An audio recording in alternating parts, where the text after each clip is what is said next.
So ngayong araw guys, may nakita nga pala akong bagong convenience store. First time ko nga pala makakita ng Uncle Jans dito sa lugar namin. At sakto nga pala guys, nag-aya nga pala mag food trip yung pinsan ko. Wag na daw ako mahiya, kaya dinamihan ko na nga pala yung in-order ko. At syempre guys, dahil may nakita nga pala akong hotdog dito, ito agad yung in-order ko. Tapos may nakita nga rin pala ako dito empanada, kaya bumili na rin ako ng isa. Naging favorite ko nga pala to dahil yung nakain ko sobrang sarap. Tapos yun nga guys, nagulat ako kasi meron pang menu sa taas. Grabe guys, mas maganda pa yata dito sa Uncle Jans kaysa sa mga 7-Eleven. Gulat ako kasi meron pang rice meal. Tapos yun guys, may nakita nga rin pala ako ditong drinks na kakaiba. Grabe nga yung mga flavor pang yayamanin. Kaya tinanong ko siya kung gusto niya bumili. Kapag kasi bumili siya, magpapabili din ako. Sayang meron na pala siyang drinks, hindi ko tuloy na uto. Tapos yun nga guys, yung order nga pala namin 193. Nagkunyari nga pala ako guys, nakukuha nga pala akong pera sa bag. Buti na lang talaga guys, pinigilan niya ako kasi wala naman talaga akong pera. Tapos may nakita nga rin pala kami ditong Siopawan. Sabi ko nga pala sa kanya, first time ko nga pala dito kaya hindi pa ako nakakatikim niyan. Kaya ayun, tagumpay nga pala yung plano ko kasi bumili siya. Nagulat nga pala ako sa itlog dito guys kasi may expiration date. At ayun nga guys, grabe, sobrang dami pala namin nabili. Kahit hindi ko pa natitikman, grabe ang sarap. Lalo na kapag wala kang gastos kasi libre. Yung pinaka-order nga pala niya dito guys, ito nga palang tonkatsu burger. At dahil ng pagkain dito, ako na nga pala yung pumili. Nakakatakot talaga ako guys kapag sinabihan ako ng ililibre ako.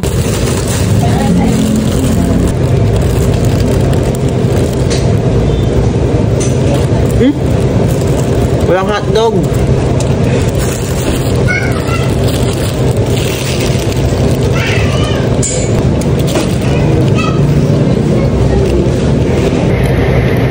Walang hotdog. Hotdog. Maliit lang. Ano, kalahati? Oo, kalahati cheese, kalahati hot. Lugi.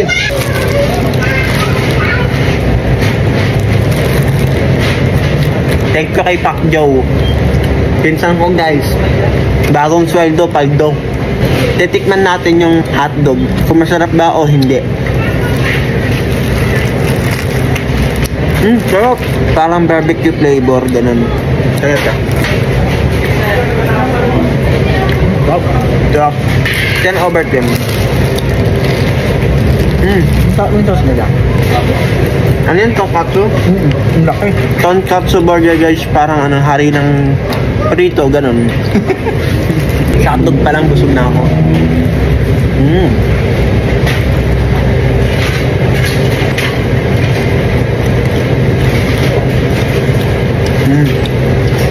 Sarap, promise.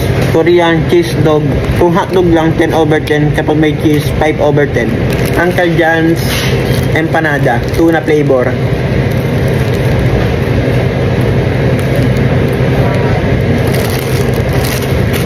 Mm, 3/10. Malansak. Yun na lang.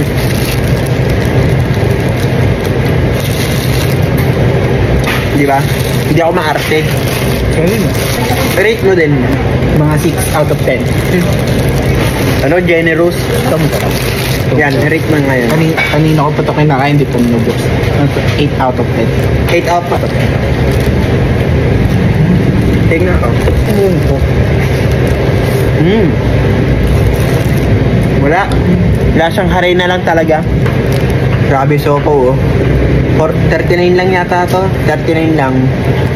Walang wala sa shop ng 7-Eleven.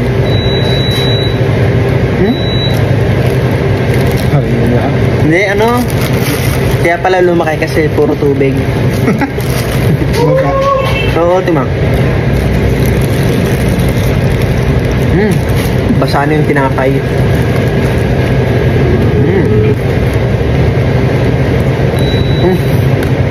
Tumigas. Sumang. Ayun.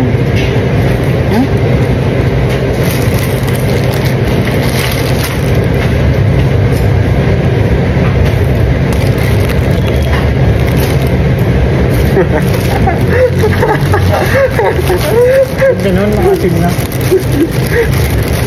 Sinampalukan yata ito eh. Rate mo yun, rate mo yun. Wala. Panis na.